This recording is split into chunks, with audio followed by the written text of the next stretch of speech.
Mesdames et messieurs, chers amis, bonsoir. Nous sommes heureux de vous retrouver nombreux pour la 24e saison de l'Institut Maïmonide. Déjà, il est agréable d'excuser en préambule les officiels, Michael Delafosse, maire de la ville de Montpellier et président de Montpellier et maire de la métropole, Madame Claire Hart, vice-présidente de la métropole, qui nous avait fait le plaisir et l'honneur d'être présente pour la conférence du professeur Stuchinski il y a 2 mois, dans cette même salle. D'excuser Carole Delga, présidente de la région Occitanie-Pyrénées-Méditerranée. Saluer la présence de nombreuses personnalités, président de l'association, à tout seigneur, tout honneur, M. Charles Happy, qui est président délégué de l'Institut Maïmonide et président de Séfarine, qui dira quelques mots sur la 3e édition du Salon du Livre des Monts Juifs, qui se tiendra à Montpellier en la salle des rencontres de l'Hôtel des Villes à la mi-novembre. La présence également de Roger Dorjman, vice-président de l'Institut Maïmonide, qui est instigateur du hors-série remarquable et remarqué sur les Juifs d'Occitanie, qui dira quelques mots sur un nouveau projet qu'il a réussi à concrétiser, à matérialiser, Occitanie. J'aimerais remercier les médias qui ont annoncé l'événement, Midi Libre, la Gazette de Montpellier, Radio Aviva, Cadem. Nous accueillons ce soir le réalisateur Jonathan Ayoun et la scénariste Judy Cohen-Solal pour une projection débat autour de leur film-série documentaire paru chez Arte Éditions et diffusé il y a quelques mois sur la chaîne Arte. Cette soirée est co-organisée avec l'association Montpelliéraine pour un judaïsme humaniste et laïque. Nous souhaitions effectivement organiser cette rencontre après le bonheur d'avoir pu visualiser il y a quelques mois ce remarquable film. Nous travaillons en effet de concert avec l'association Montpelliéraine pour un judaïsme humaniste et laïque, notamment pour le Salon du Livre des Monts Juifs, sans omettre la communauté juive libérale de Montpellier. Avant de débuter cette rencontre, j'aimerais que nous observions une minute de silence pour les Maïmonidiens qui nous ont quittés cette saison.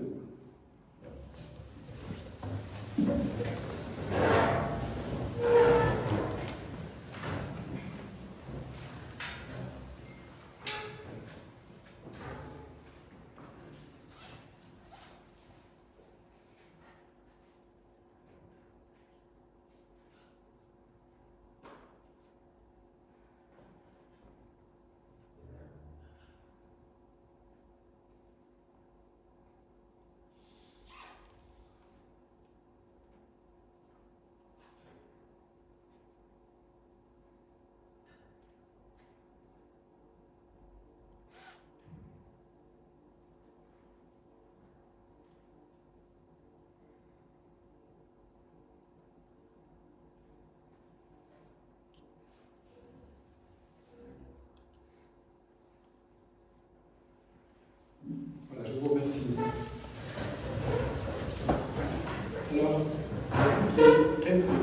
l'une des plus vieilles aides de l'histoire, pour paraphraser le professeur Robert Wistrich, professeur à l'Université hébraïque de Jérusalem, directeur de l'Institut Hillel Sassoon pour l'étude de l'antisémitisme, qui nous a quittés il y a quelques années. L'Institut connaît anti-judaïsme païen antique, anti-judaïsme chrétien médiéval, antisémitisme moderne et contemporain, hitlérisme, négationnisme, banalisation de la Shoah, trop-plein de la Shoah, concurrence mémorielle ou antisionisme pour définir des formes contemporaines d'aversion du peuple à la loi mosaïque.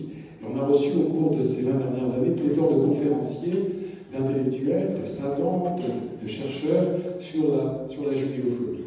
Terme d'ailleurs que l'on doit à Pierre-André Taguieff, qui était venu ici en 2007. Nous avons reçu Elie Barnavi, Richard Praskier, Roger Kokirman, Carole Yankou, Marc Nobel, Raïm Corsia, Joël Mergui, Thomas Gergely, les Klarsfeld, père et fils, Adèle Vivorca, qui interviendra bientôt sous l'égide du Salon du Livre, Michel Vivorca, Michel Guinol, Pierre Birnbaum, Frédéric Ancel, Brigitte Stora, et la liste n'est pas exhaustive.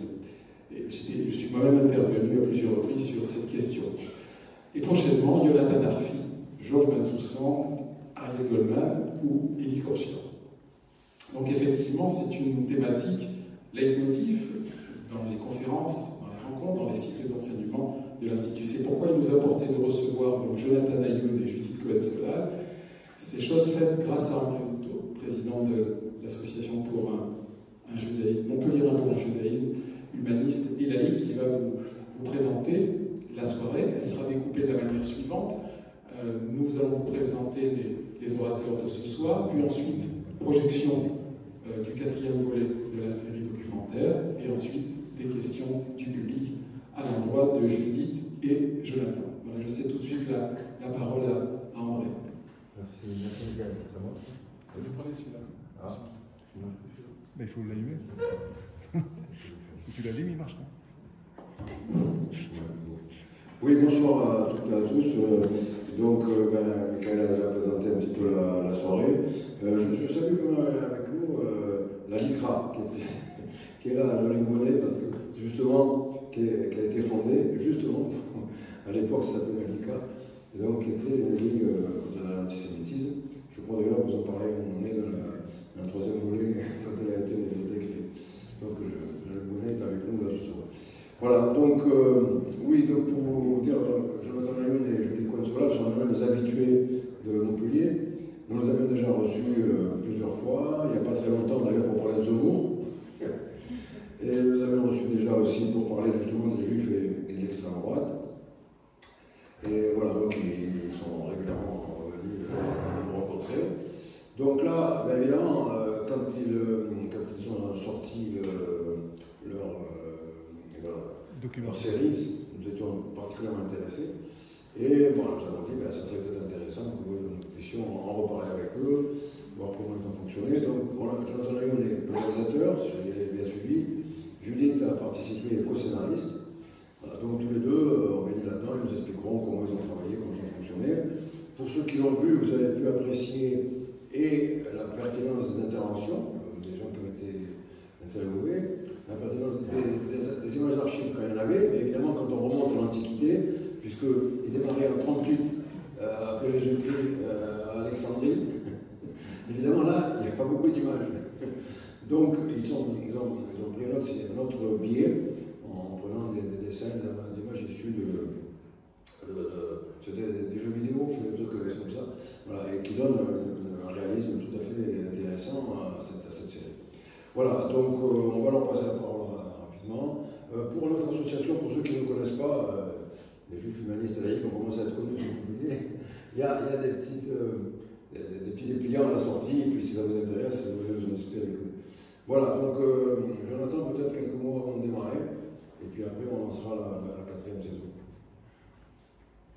Bien, bonsoir à tous. Merci de l'invitation. Comme venez de le dire, comme l'a dit André Houteau, nous sommes habitués à venir ici, c'est à chaque fois avec un grand plaisir, et donc là d'intervenir aussi pour la première fois auprès de l'Institut Maïmonide, dont nous suivons les travaux et toute la programmation assez riche, en effet depuis de nombreuses années.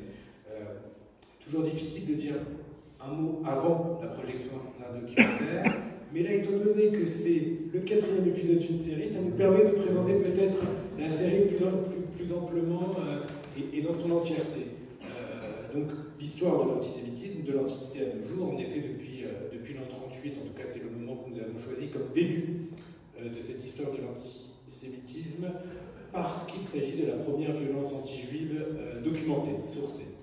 On ne parle pas d'antisémitisme, on parle d'anti-judaïsme à cette époque-là, mais voilà, et nous traversons 2000 ans d'histoire. C'est une série documentaire pour Arte, qui est toujours d'ailleurs toujours possible de la voir en VOD, et c'est même une proposition d'Arte. C'est eux qui ont eu l'idée de cette série-là, qui l'ont proposé à une société de production Effervescence et à une productrice, Simone Harari-Beaulieu, avec qui nous avions déjà œuvré par le passé, et qui s'est tournée vers nous pour nous confier cette tâche de porter ce récit-là sur 4 heures. Un récit qui avait une exigence particulière, c'est-à-dire de raconter l'histoire de l'antisémitisme de manière chronologique. Et c'est pourquoi le découpage des épisodes ne s'est fait pas de manière thématique, mais de manière chronologique, ce qui a un certain avantage dans la manière de conduire la narration, et un certain inconvénient dans le fait de poser les différentes thématiques des phénomènes et des visages de l'antisémitisme. Et enfin aussi, et ça c'était à la fois le choix des commanditaires, du diffuseur, mais également le nôtre, nous étions bien raccord là-dessus, c'était de s'appuyer sur la recherche des historiens.